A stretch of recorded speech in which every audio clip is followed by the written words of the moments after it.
Redneck Garage. I'm out here in the backyard today, and it's cleanup day here at the Redneck Garage. I've gotten all these parts in for the Toyota, and I had a couch. We got a new couch, and I thought, hey, there's a lot of wood in it. There's a lot of wood in the couch, so here's a look at the couch I'm burning up.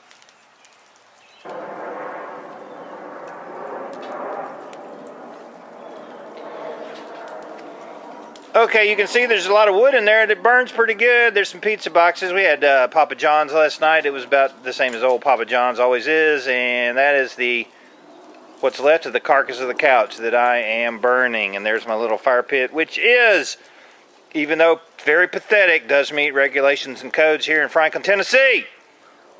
Now, don't worry, I'm not going to burn all the toxic stuff. I'm going to go ahead and throw that stuff away. But I thought I'd burn the wood because I like having a fire in the backyard. But here at the Redneck Garage, we had a really sad occasion yesterday. I got a call from Spencer. This is the old video of the star of one of our old videos. Yeah, one of my friends' sons brought his car over, a Mitsubishi, which really should be probably just driven over to pull apart. So clearly I didn't have a high opinion of the Mitsubishi Galant to start with, and I thought it was, you know, in bad shape. But I got a call from Spencer, and this is what happened. All right, we're back over here at Spencer's car. Spence, say hey. Hey. What happened with the car? Wait, we got to know what the situation is. What's the situation? Well, I don't know what's wrong. What happened? What happened? How come what's happened? I got off the interstate and went to school and pulled into the thing, and it felt like it wasn't changing. It was changing gears, but it was taking a lot to change gears, and it sounds like a helicopter is going off inside. So I have no clue what this thing's sounds doing. bad. Yeah, that sounds really bad. It's really bad. Crank it up. Let's hear this thing. He said it sounds like a helicopter making all kinds of weird noise.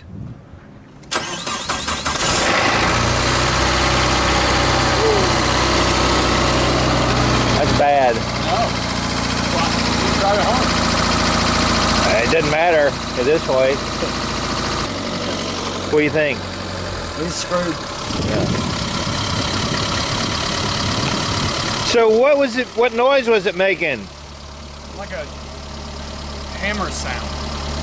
Like a hammer sound. Something was beating inside of it. Well, of course it's cold right now. Yeah. We got all the lights on, so we don't know if it's the SRS, the anti-lock, service engine light soon. So I guess the oil pressure light went off though. It did, yeah, it finally went off. It hasn't come back on. I can smell something though. That ain't good. Yeah, we're gonna take it for a test drive.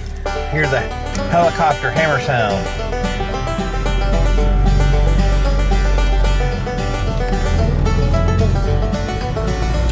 Watch it do it. I'm not hearing nothing. No, it's gonna work perfectly fine. Oh man, sounds good. Sell it quick. Craigslist, here I come. Good baby, only taken to church once in a while. Every week. And then the RPMs were randomly would go up by themselves when I was slow it. Like when I was taking my foot off the brake to kind of go to a stop. It's a pretty day today. It's finally got warm outside. It's a bad day for Spencer. It's always a bad day. Yeah. No, it's not always a bad day. You got to spend it with me. With this car, it's a bad day. I think we're at the end of its lifespan, but it's making some funky monkey noises. Now, I'm kind of limited because there's no temperature gauge that works. But we're going to try and give it a little gas. See if we can punch it.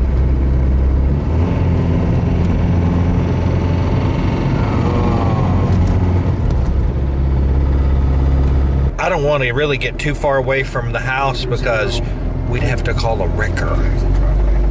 Okay, now we're going to give it some gas. All right, go. See what it sounds like.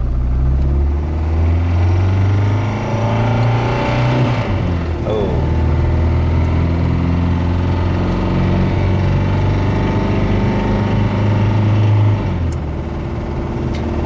For sure it's up at operating temperature now. What I would say, Spence, sadly, is that this car is near the end of its useful life. And there ain't no fixing it. That's depressing. Well, About all you can do is drive it till it croaks, and then take the plates off and leave. That might be a Say, somebody stole my car. Oh, we found it over here. Oh, it's yours now. I don't want it.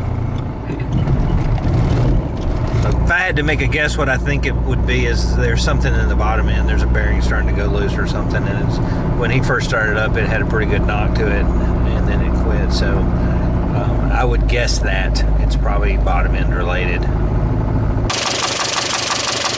that's the bottom end right there, buddy. You can hear it. That is a bad sound. That sounded really, really bad. It's got that clunk to it. Ooh. So basically, when you got a metal on the bearing, it starts making those noises, and when he shuts it off, it just dies right away. You know, it's not like it just slows down and stops. It's bad, Spence. We're going to have a little funeral for the Galant here pretty soon. Anyway, that's going to be the diagnosis.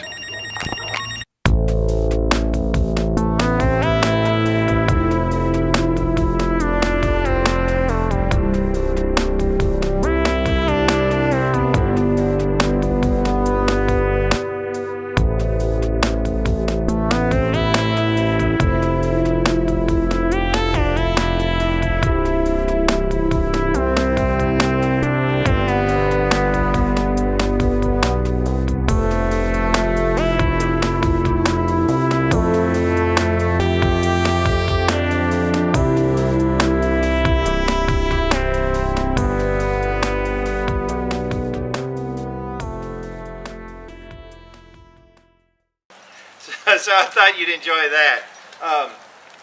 Oh man, it's cold out here. It's about 45 degrees. I know Jerry would be agreeing with me on that.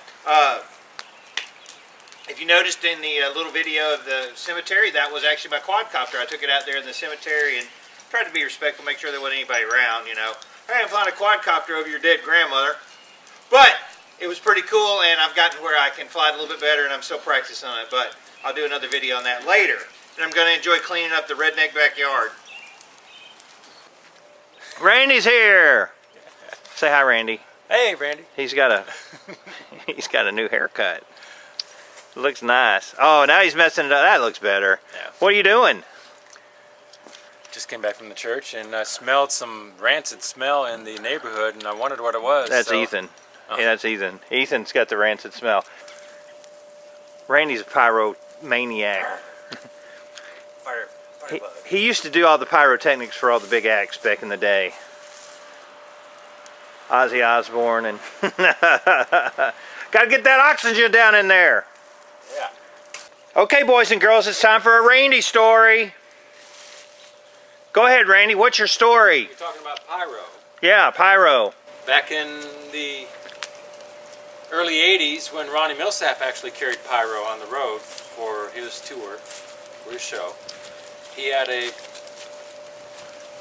guy that did all the pyrotechniques. And he was in the hotel room practicing with some of the pyrotechniques and loading all the mortars and all the flame cannons and everything else with the black powder. He wasn't going to blow anything. He didn't intend to blow anything off in the room. But to hear Ronnie tell the story, Ronnie heard, oh! And in the adjacent motel room, Billy did something to ignite one of the mortars. Did he get hurt? I don't think he got hurt. But, did the fire department come? That was back in the day when you just tell them that, nah, don't bother coming. You know, we won't. Oh, now they'll come. Yeah, they come every time.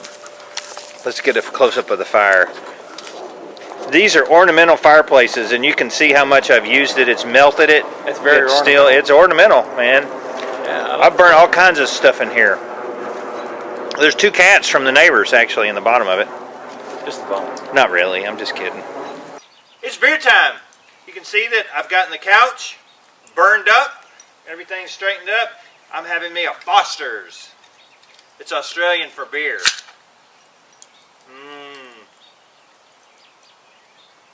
Good beer. Anyway, today we got a lot cleaned up. I'm going to start going through doing the bumpers. I've got, if we ever get some sun here in Nashville, I'm going to go ahead and do my temporary setup of my solar panel, my 1,000-watt solar panel. And that's going to be a really cool video to watch off the grid, emergency use, that kind of thing. So everything looks good in the backyard. Got everything picked up. The boys were a big help. My ornamental fireplace did a great job burning up the couch. That's what rednecks do. I'm David from the Redneck Garage. Keep turning wrenches.